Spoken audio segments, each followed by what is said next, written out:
Hai, aku Ara dan selamat datang di channel Faras ID.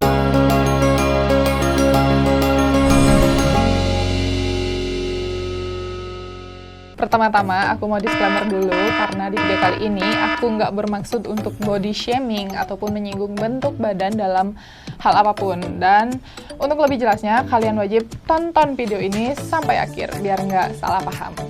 Oke?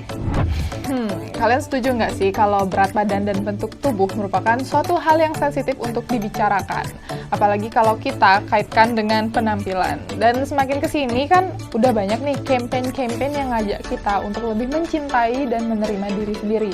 Baik apapun warna kulit kita, bentuk tubuh kita, mau langsing, gemuk, intinya embrace yourself. Dan ini banyak banget dilakukan oleh influencer-influencer yang mana aku yakin inti atau pesan dari hal ini adalah positif. Untuk menerima hal yang memang tidak bisa diubah, aku setuju. Tapi kalau untuk menerima diri seadanya, padahal kita bisa mengubah kondisi kita jadi lebih baik lagi, maaf, aku sedikit kurang setuju, terlebih lagi jika kondisi tersebut dapat berisiko terhadap kesehatan kita. Ya, contohnya seperti berat badan.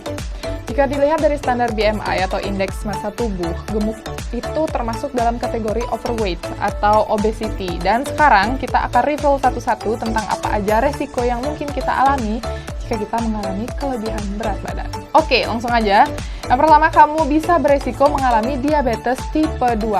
Nah, pada orang gemuk, pankreas dipaksa untuk bekerja lebih keras lagi dalam memproduksi insulin karena kebutuhan energi yang cukup besar.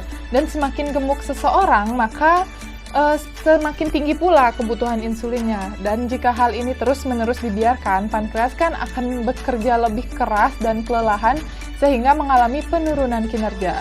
Nah, kondisi inilah yang bisa berujung pada diabetes. Pada diabetes tipe 2, tubuh tak bisa menggunakan insulin sebagaimana seharusnya, dan kondisi ini juga disebut sebagai resistensi insulin yang menyebabkan gula darah menjadi naik. Resiko yang kedua yaitu resiko mengalami sleep apnea atau sleep apnea. Nah, sleep apnea rentan dialami orang berbadan gemuk. Salah satunya karena adanya penumpukan lemak di leher yang mengakibatkan jalan napas menjadi terganggu dan memicu sleep apnea.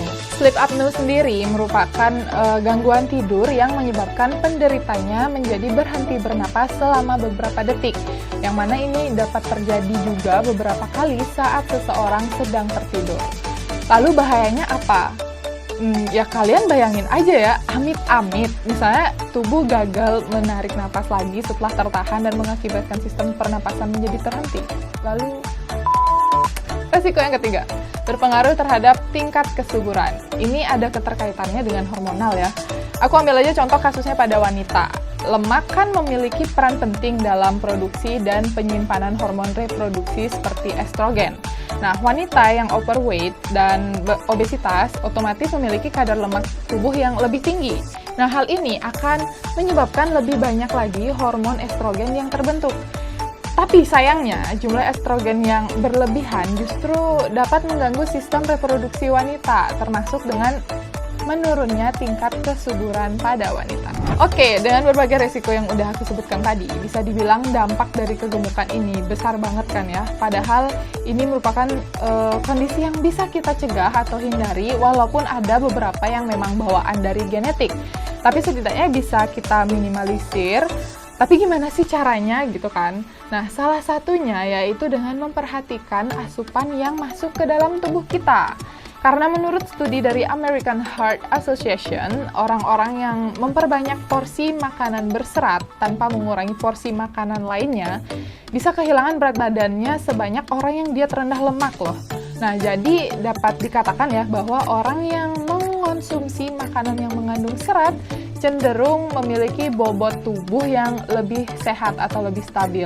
Nah, untuk mendapatkan serat yang cukup, kamu bisa mengkonsumsi beberapa makanan berserat yang baik untuk kesehatan tubuhmu seperti gandum, habis itu sayur-sayuran, ataupun buah-buahan seperti buah amla. Nah, buah amla mengandung banyak nutrisi seperti vitamin C, antioksidan, zat besi, kromium, dan tentunya juga serat.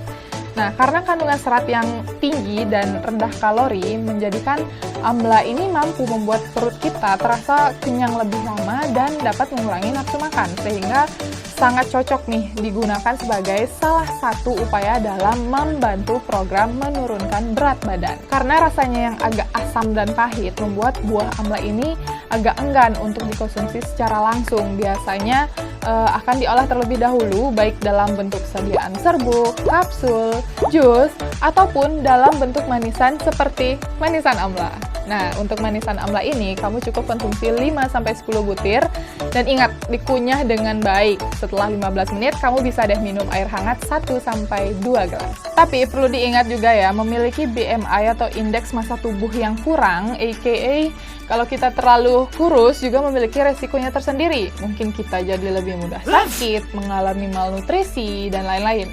Dan sekali lagi di sini aku tekankan, aku nggak ngomongin dari sisi beauty standarnya, tapi berdasarkan perspektif dari sisi kesehatan dan berat badan. Yang aku maksud di sini juga berat badan yang ideal, tidak terlalu kurus dan tidak terlalu gemuk. Oke, sekian dulu informasi yang bisa aku sampaikan di video kali ini. Mudah-mudahan bermanfaat untuk kita semua. Dan seperti biasa, kalau kalian suka video ini, jangan lupa klik like-nya. Kalau kalian belum subscribe, buruan subscribe. Dan jangan lupa juga buat leave comment below and turn notification on supaya kalian jadi orang pertama yang tahu ketika kita upload video baru. See you on my next video. Bye-bye guys.